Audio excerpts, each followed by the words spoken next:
nerds, what's up? How are you doing?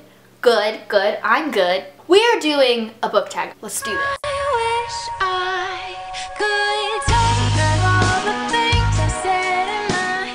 I was tagged by Selena from OXXSnap13. Every time I say your name, Selena, your YouTube name, I have to think really hard because there's so many letters. Just so you know.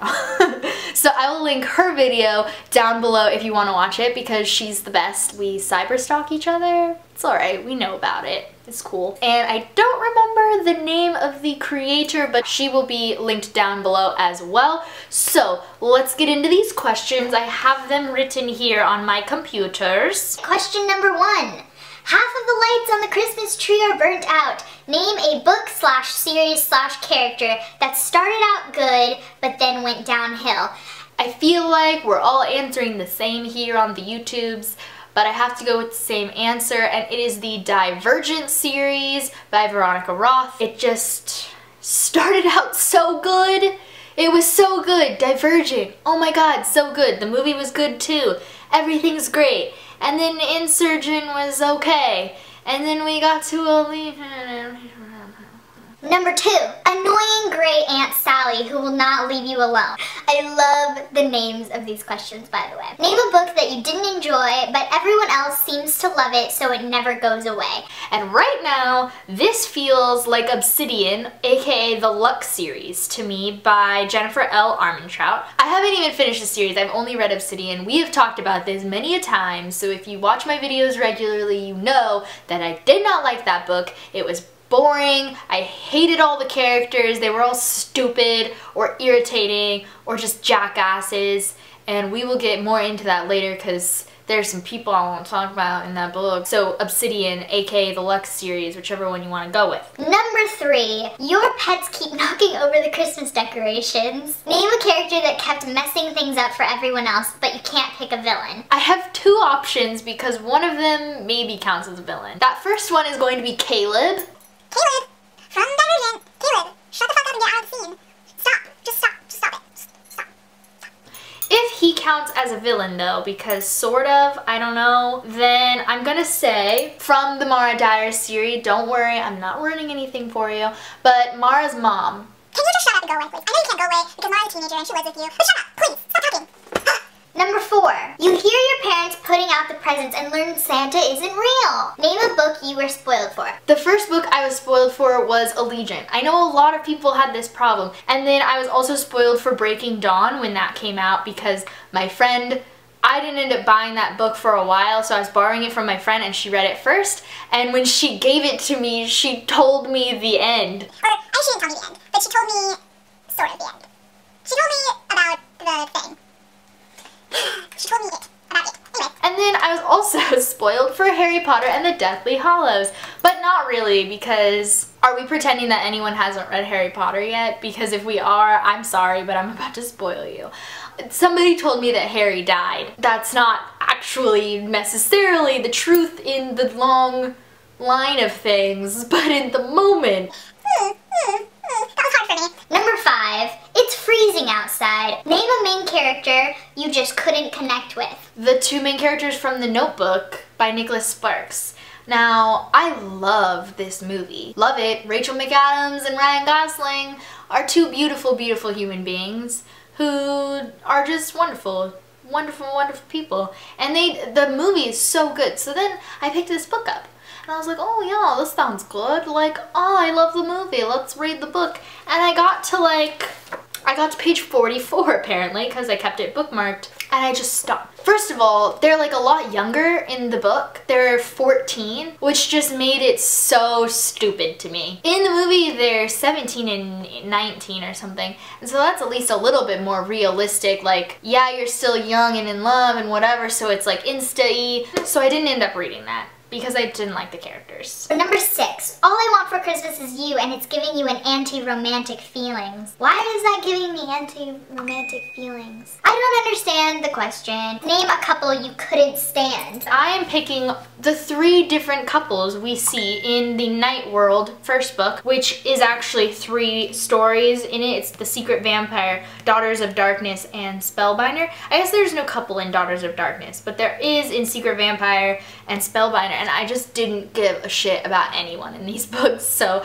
I didn't like the couples either. They were just like too insta-lovey. Why do you like each other? Literally for no reason. You just do. Number 7. The scratchy homemade wool sweater you got for Christmas years ago but won't get rid of. Show some books that have been sitting on your shelves for a while and you aren't motivated to read, but you don't have the heart to get rid of. And these are kind of random. The first one is Russian Winter by Daphne Carey. There's a sticker on it, that's irritating. It's a pretty cover, I like, and it's set in Russia, and it's a pretty novel, but I have no reason to pick it up. Oh, it's called Russian Winter, and I was confused about if it's set in Russia. I don't even know, maybe I should read the back of it, then I'll be more motivated to read it, but I don't want to get rid of it because it's pretty, and I need to get rid of this sticker. And then the next book that I haven't read yet, but I won't get rid of, is called Erotic Interludes, and that's because it's called Erotic Interlude. Tales Told by Women. It's short stories. Lonnie Barbuck has given women a forum to express their most passionate and imaginative fantasies about sex and sexual encounters. It's about sex, sounds fascinating, and I would love to read this, but I don't ever feel like picking it up. Where did the seed come from? Who gave this to me? Mom. It was probably Mom. Let's be real here. My mother's inappropriate. The next book that I don't want to get rid of, but I also don't really want to read, but I should kind of do, but I don't, is Aragon by Christopher Paolini. This was a book that like everyone read in high school. It's like, it always seemed to me that boys were reading it though, which is why I never picked it up, but I wanted to. And it's about a dragon, so that's cool. I don't know, I don't feel the need to pick it up, but I also don't want to get rid of it. Also, it's a pretty heavy book, like it's nice and meaty, it seems, even though it's not that big. And the last book that I have not read but won't get rid of is Cloud Atlas by David Mitchell. This book is so hard to understand. I got to page 20 and gave up because I'm just like, what the fuck is even happening? I don't know. I don't know what the fuck's happening. I feel the need to read it, and I feel the need to own it, but I don't want to read it. Number 8. Grandma got run over by a reindeer. Grandma got ran over by a reindeer. Name a character death you are still mad about. Warn people for spoilers. You can also use TV or movie deaths. This is the question that nobody answers, which was really frustrating to me because I want to know. So what I'm going to do here is name off the books that I'm going to spoil. If you have read all of those books, feel free to watch. If you have not read one or multiple of these books, you're going to want to go right here to this time frame because that will be where the spoils end. Or watch it if you want to be spoiled. But I'm warning you, spoilers, okay? So if you don't want to be spoiled, 4. Harry Potter and the Order of the Phoenix.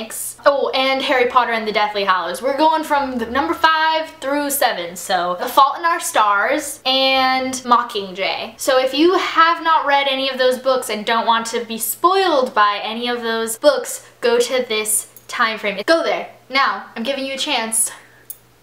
Are you skipping? Okay. I'm gonna go with you're out of the way now. These are the deaths. So angry about, okay? We're gonna just go with the Harry Potter series for a minute. We're starting with Sirius, Order of the Phoenix. Are you fucking kidding me? It's so sad. Like, Harry doesn't have parents. In the 3rd one, he finally finds out that he has a godfather who isn't a murderer. We find out he's not a murderer. And he has this opportunity to finally get the chance to live with family that doesn't fucking hate him. And then he gets to watch him die. And he doesn't just get to watch him die, he gets to watch him disappear into that weird arch. So what? He's... okay, I'm done with talking about it. The other 2 deaths that I was really mad about happened in the Deathly Hallows, and it is 1, Remus Lupin. We're just not gonna talk about it. And the second one is George. We're not gonna talk about that one either, cause no. Moving on to the next book that the whole book just shouldn't exist because The Fault in Our Stars. Why did we have to kill the kid who thought he was done with cancer? Augustus Waters is also the perfect human being. He's so nice and just a good human, and then... nope. So moving on, we're gonna talk about some Mockingjay. And I'm angry that we didn't kill Gale, but we kill Finnick. We didn't kill Gale, but we killed Finnick. Why did we kill Finnick? And not only did we kill Finnick, but here's the most quick and, like, it's one second he's alive, one second he's dead, and you're moving forward, and you don't even get a moment to grieve for him. It happened so quickly that when I reread this book, I didn't even remember that Finnick had died. So when I reread it, I was like, wait. No, that's not what I just read. I need to reread that page, and then it's over. Like, are you kidding? We don't get any of, like, the grief from Annie. Annie doesn't know he's dead when he dies, and we don't get to watch that, and so it just didn't, I should have been sobbing when Finnick died. But I didn't, and I never got to. Because it's just a flash, it's done. And I mean, yeah, Katniss has a moment, and you rewind back to that moment with Cato in the Hunger Games where she finishes him so that he doesn't get destroyed by the much. She does this again with Finnick, and that's a moment for Katniss. But we didn't get to grieve for Finnick, and I think that one is my biggest anger for their death, because I feel like his death deserved to be so much more than that if you were going to kill him, which you chose to, so we should have gotten a bigger moment for his death than that. It was too fast, and we should have killed Gale, not Finnick, but that's just a whole other opinion. Are you all with me again? I hope you guys didn't just leave because you're missing the last 2 books that I'm going to talk about. Number 9, the malls are overly crowded with holiday shoppers. Name a series that has too many books in it or went on too long. And that is going to be the Marked series. I don't actually know if that's the series name, but that's the first book in it. It was Marked, Betrayed, Chosen, something, Hunted, and there's 12 of them so far, and she's still writing more. It's by PC and Kristen Cast. And this series is about a vampire place. When you genetically are going to be turned into a vampire, you get marked, and then you have to go to the school within like 24 hours or you're going to die. And maybe it's not genetic. I don't know how it works. I don't remember. And like, it's a really cool concept. And for the first like 4 books, I was happy with the series, and then it just kept going, and you're like, okay, now it's getting weird. Things are happening that it should not. No. You do not need 12 books in a series. I have decided that the series limit should be 7. You want to know why? Harry Potter is perfect. And Harry Potter is like a really high bar, so really, lower than that is probably fine. But if you try to go more books than 7, stop. Move on. Make a new series. Write something else. Number 10, the last question is name a main character that you hate, and you once again cannot choose a villain. And I am going back to the almost beginning here. We're going to talk about some Obsidian by Jennifer L. Armentrout. Damon, who's not a bad guy. In fact, he's a good guy. He's the love interest. He's a fucking jackass. I hate him. And if I were in Katie's shoes, I fucking hate him. Why? I don't care how attractive the dude is. If he treats you like that, leave him. And do not fucking give him even a minute to talk to you. No. That's the end of this. this was fun. I like getting to rant about books I don't like. Or characters I don't like. Deaths I don't like. Okay. I'm gonna end this video here. Give it a thumbs up if you liked it. Make sure to do this tag if you haven't already. Here are the people I tag. I know Emma Books was already filming it today, but just in case she hasn't put it up yet or hasn't filmed it yet, it's you, it's Little Red Reader, it's Kelly's Book Spill, it's Brittany from Brittany's Book Find. Who else? Alexis from Rocket Reads. Get on this. I think that's it. Oh, Bookish Best Friends. You two. I like you two. Do this tag. And that's it. That's everyone I want to do this tag that I know of. Give it a thumbs up if you liked it. Make sure to check out all my social media sites right here. And hit that subscribe button if you haven't already. And I will see you guys next time. Bye!